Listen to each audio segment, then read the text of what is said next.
Hi everybody, Christine Bailey here at the Norris Ruddy Fine Art Gallery.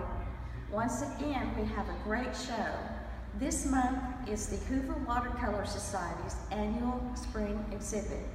We have some fabulous pieces by some really talented artists, and I know there's something you're just going to have to take home.